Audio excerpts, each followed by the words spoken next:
webinar where we're going to start setting up our TRAKnet 3.0 for efficient use. We're going to cover some specific areas today: the dashboard, your insurances, the provider areas, and your scheduler. So since we're already on the scheduler, let's talk a little bit more about showing you how these things are done. Your scheduler itself should look very familiar to you. We've tried to set it up exactly how it is in TRAKnet 2.0. We've received some feedback on our scheduler in being able to put back in the increments that were here on the side. We're going to be working with our developers to see what we could do about doing that for you. The previous scheduler within TRAKnet 2.0 did have that, but we are moving now into the newer platform, and we'll have to see if it will allow to put those times back in there. Adding a patient is done exactly in the same way. By right-clicking, you can very easily add in any patient that you'd like for any specific reason.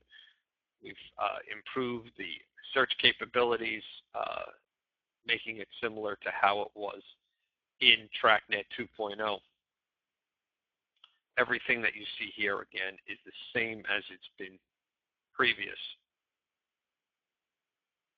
The only difference in our scheduler now than it was previous was that we've now moved the scheduling of facility visits from outside the scheduler into inside the scheduler. And how that is done is by highlighting a time slot and then clicking Add. You'll notice that the facility visit is now up in here. By clicking on the facility visit, you'll see the only difference is you're not going to be able to choose a specific patient. You can very easily change the reason. If we wanted to mark it a facility, if we wanted to make it any additional length of time, we could very easily do that. Before we would click Save, we're going to come down here to the patients. And by clicking on patients, you're going to have the ability to then select specific patients that might be in a specific facility.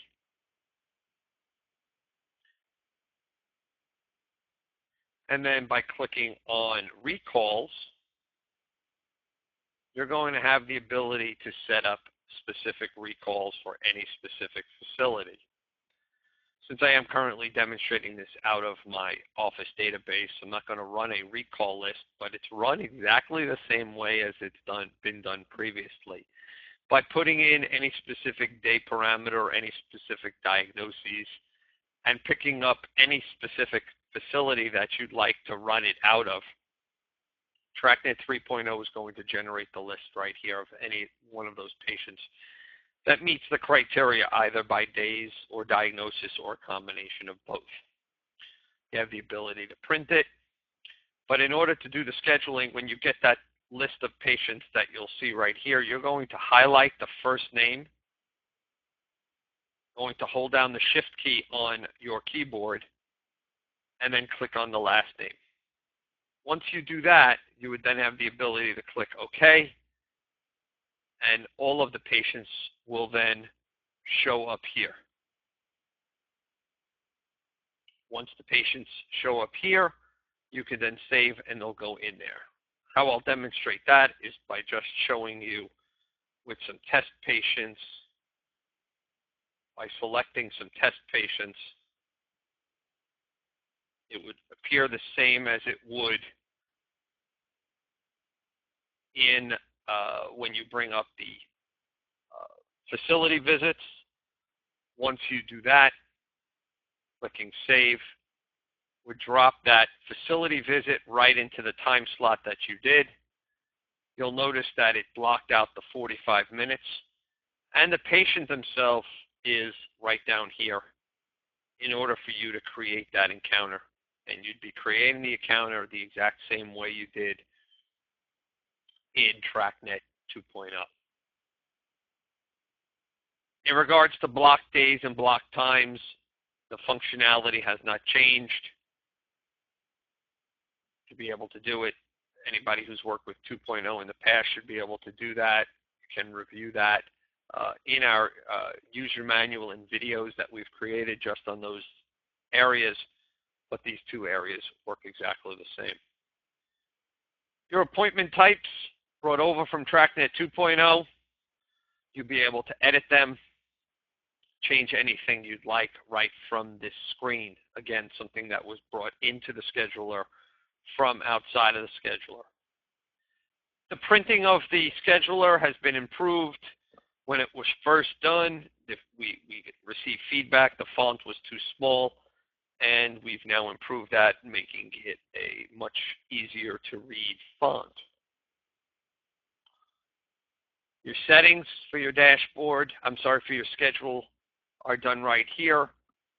You now have the ability to book anywhere up to 6 appointment visits per time slot.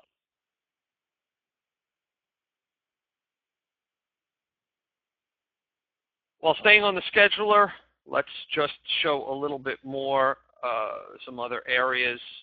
The settings for TRAKnet 3.0 is here.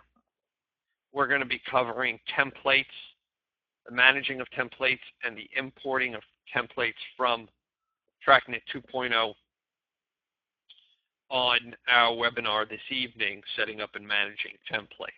So we'll be looking in these areas tonight. Just across the top, some other tools that you've got. The time clock is here. Being able to import pathology orders from BACO, that we have the interface, the electronic interface for receiving of reports is here. And the other thing I'd like to show you is to print the superbill batch from right here from your scheduler. By clicking on the superbill batch, will then give you the ability to create the printing of the superbill for all of your patients on your schedule for that day or any other day. So by clicking on Print Superbill Batch, it would give you the ability to print out the superbills or to easily change the days to whatever you need it to be. In order to change that, clicking on Submit, it's going to generate a list of the different information that is in your superbill that we're going to be covering later on today and tonight. It's going to generate a superbill for each individual patient. The editing of that superbill we will discuss on this evening's webinar on how to edit the superbill that you will import from TRAKnet 2.0. Let's move over to the properties screen so we can show you just a little bit about the users. By highlighting users and clicking Show All, it's going to show everybody that is within your system. By clicking and modifying the users, having the physician's database right here, showing the permissions, all of the permissions lie right here under users, being able to monitor what users get what permissions.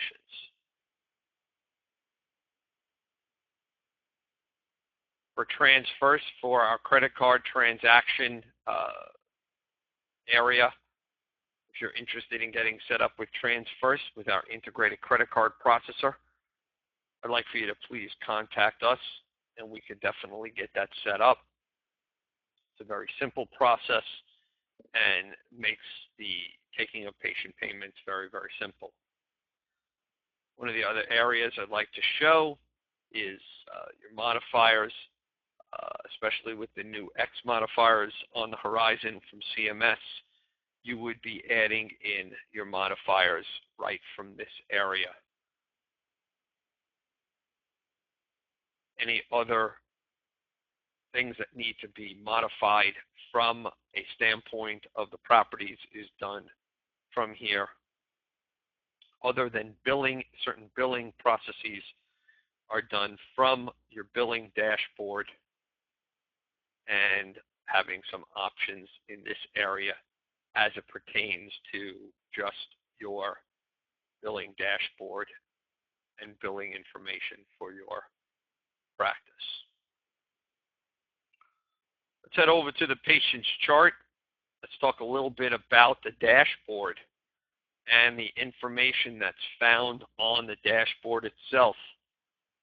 On last evening's webinar, we covered all the other different buttons that are available, but I'd like to focus at this point just on the dashboard. The dashboard itself, as a reminder to everyone, is what I like to call a portal of information.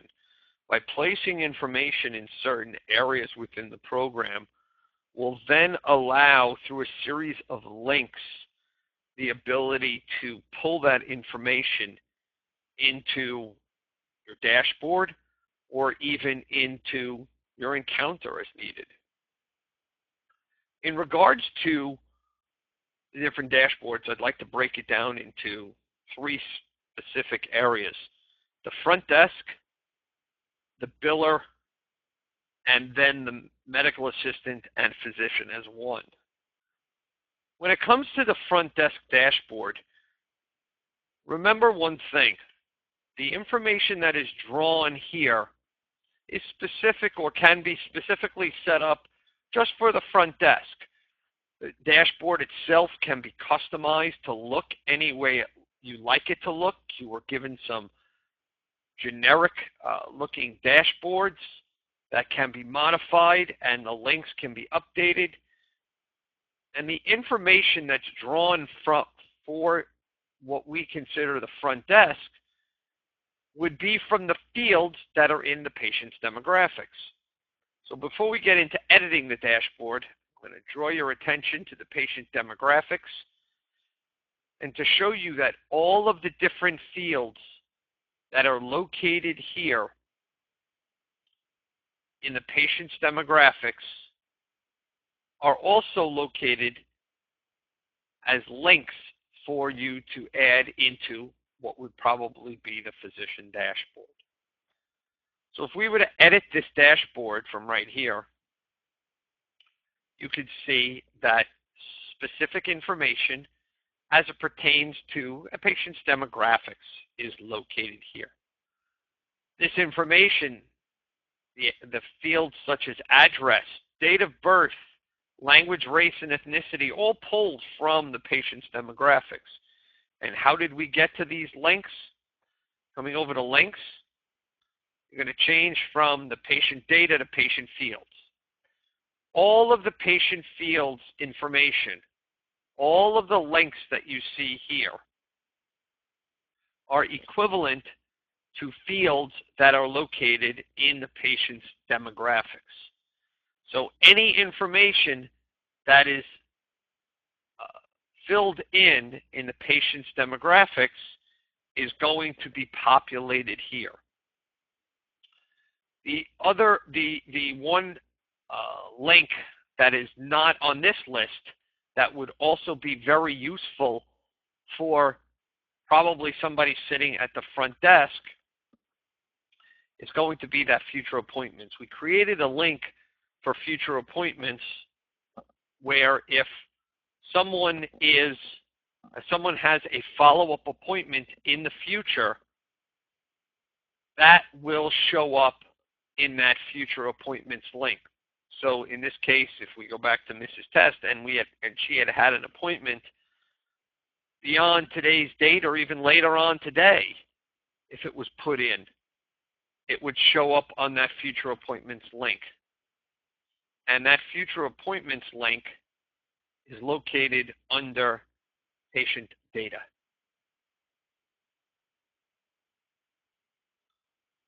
We're going to just update that template just to leave. To give you an idea, if we didn't have any race here, by clicking on it, it's going to allow us to choose the race and it will populate. What's great is when we make sure to just refresh this to make this sure that this dashboard is refreshed, by coming back in here,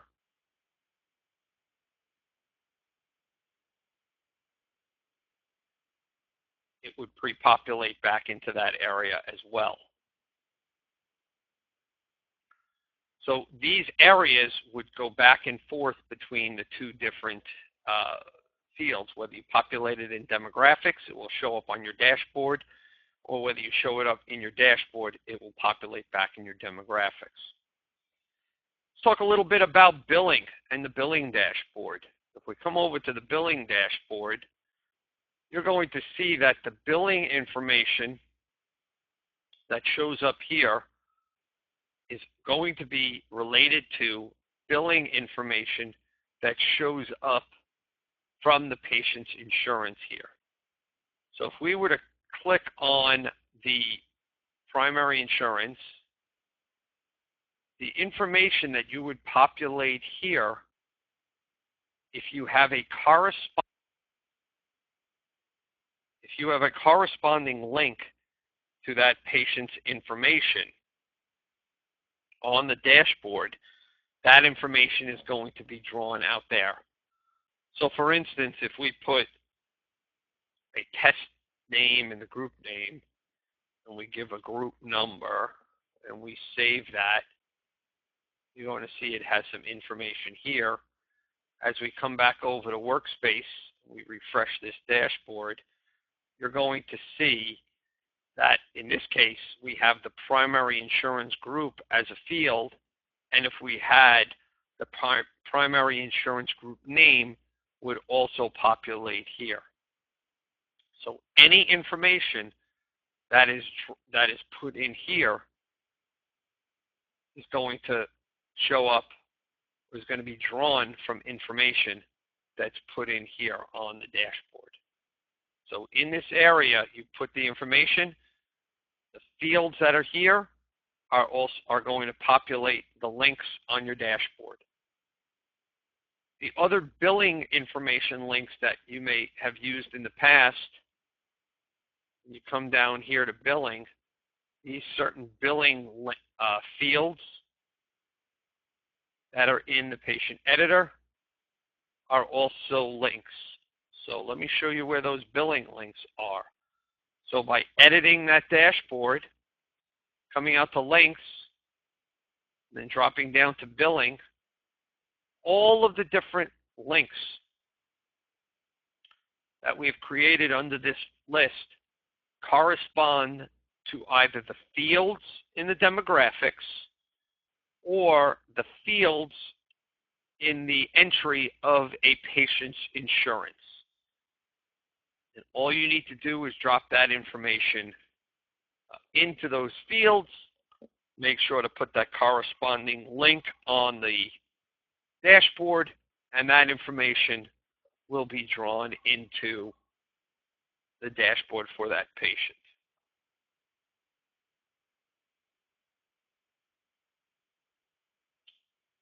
Moving over to the physician and to the medical assistant dashboard, the information that's put in the dashboard is also related to links.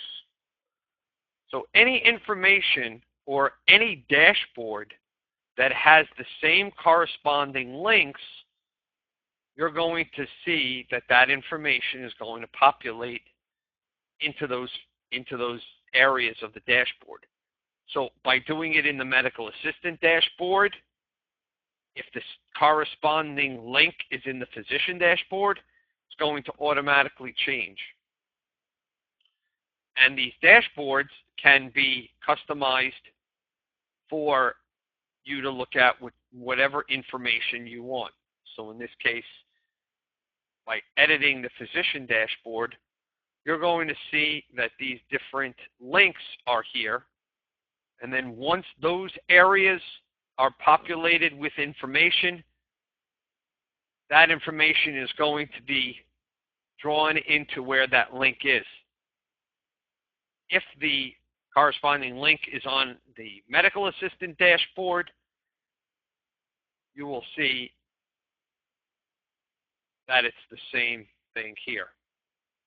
And to show you how it works if something is changed, so for instance, we're going to come over here to HPI, and previously, let's say that person came in, looks like for gout, they had pain in the big toe joint. Let's say that they're now coming in for Achilles tendonitis, because all of your subjective complaints are both on the left and on the right. The left area is specifically used in order to change an HPI or a presenting reason for that patient at a subsequent visit. If that patient is coming in for the first time, clicking on that link will bring up a blank box here, and then you can select any one of the subjective complaints that are here. You can make more if you'd like, and then enter that in. So in this case, if we have Achilles tendonitis for that patient, we now click on replace. You're going to see that that Achilles tendonitis replaced the previous reason that the person was in. And then if you answer those specific questions, we're not going to go through each and every one. You're going to see that once you answer them, we're going to click save. And you're going to see that that link populated with that information. And then if we change it to the physician dashboard, you're going to see that since it's the same corresponding link, that information is there as well. What's so unique about the links is that if you were to put that same HPI link, the HPI corresponds to what most of us have used in TRAKnet 2.0 as the subjective complaint. If you place that HPI or subjective complaint link into your template, it will automatically draw this information here. So even if you're creating a note, or in this case, if a medical assistant is creating a note for the physician and doesn't know which template to open, if they open up a blank template and then just place the HPI link in there, it will draw this information in. So even if the HPI link isn't in the dashboard, isn't in the note, when you start the note, all of the links that we had, that we showed you when we were setting up our dashboard, all of those links are active for use within templates, and then that HPI link can just be dropped in there. We're going to show that again a little later on in this series when we're documenting a patient visit. We'll show that tomorrow. So no matter which dashboard you're looking at, if the link is there, it will pull that information in. So for instance, if we missed that the patient has any allergies, by clicking on that dashboard, we can make sure we can add in any type of allergy.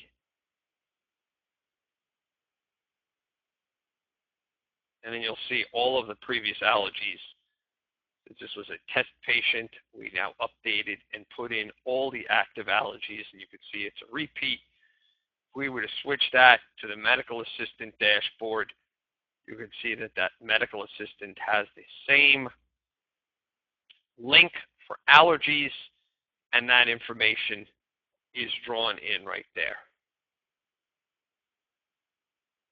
Remember, any of the links that you want are always active from right here. The different fields, entering in these different fields would allow you to then have certain questions answered, whether it's yes and no questions or putting in something that would require checking off boxes. If you wanted to ask any questions that would require a custom date, you could put in the date field. If you wanted to have something where you would have multiple answers or selecting one from a list, you would do that right from here. All of the different links as it pertains to patient information, visit information, billing information is right here. And then if you wanted to add in your hotspot. You can add that in. Now, regardless of whether you entered in hotspot for skin, bones, nails, or a nail exam, it will default to what you put in, but then you still have access to all of the other hotspots that are within the hotspots exam. Let's move over to the billing and move over to that insurance. As I showed you previously in this area when talking about the dashboard, all of the patient's billing insurance is found right here. Being able to add in anything for that patient, selecting corresponding insurance,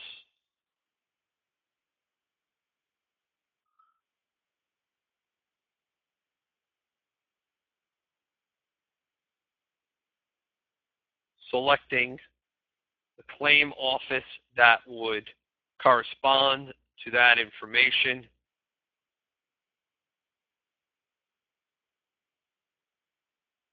putting in any specific information, putting in your copay by clicking Save. You could also then just assign it its destination, and there's the entry of your insurance. All the insurance is added from here. Don't forget to give it its destination here for claims. The patient's ledger will be found right here. All of the information in regards to your encounters, the charges, any payments for your patient is done right from here. And we're going to be going over the billing and the ledger more in depth in webinar number 5. Printing out a patient statement, if you wanted to print out a specific patient statement right from here, it can be done from here. Monthly billing statements are done from the billing dashboard down in here. Your prior authorizations, for any prior authorizations that would need to be entered, would be put right in here.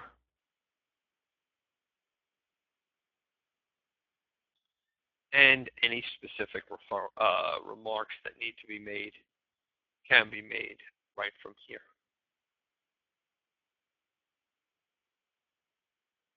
So you'll probably know that the workspace, the billing information, these tabs right across the top are very, very important on a daily use for your patients. Your patient's multimedia file right from here. Adding and scanning from right here. Having the ability to scan an image or a PDF is going to be done right here. If you were to scan a document, say as a PDF, if you were to title it, and then click Scan Document, while I don't have a scanner attached to this computer, by clicking on Acquiring Document would then bring up the scanner for you to scan that document. You also have the ability to select which scanner that you would like.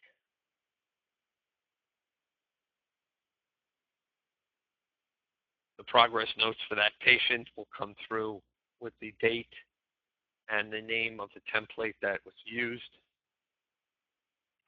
Phone messages that were done for that specific patient will show up there. And any encounters that were done in TRAKnet 2.0 will be listed by chronological date order in this area right here. They will not contain the name of the template that was used for that patient at this time.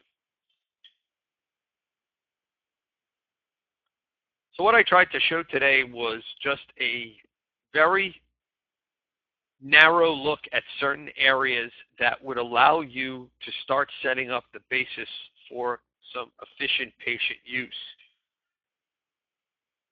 One of the most important areas that could really improve your workflow is making sure that you set up the proper links on the dashboard, whether the physician, the medical assistant, the biller. Making sure that information is there at just a quick glance will allow you to not have to click into other areas. Summary, you could see when we changed that primary insurance and put in that Aetna information, you could see that right there, right from that screen, you could be able to pick up whatever insurance information is there. So again, today we focused on our scheduler, the properties with the providers, the insurances, and your dashboard. I welcome everybody to please participate in upcoming webinars. This evening's webinar will cover templates and the importing and managing, converting of templates. We'll also speak about how to convert your super bill. I also would welcome your participation in the upcoming focused group webinars that will be beginning next week. But for right now, we're going to wrap it up. I'm going to say thank you for joining me this afternoon. And later on tonight, I look forward to seeing you back for our webinar on managing your templates. So for now, we are adjourned. Thank you.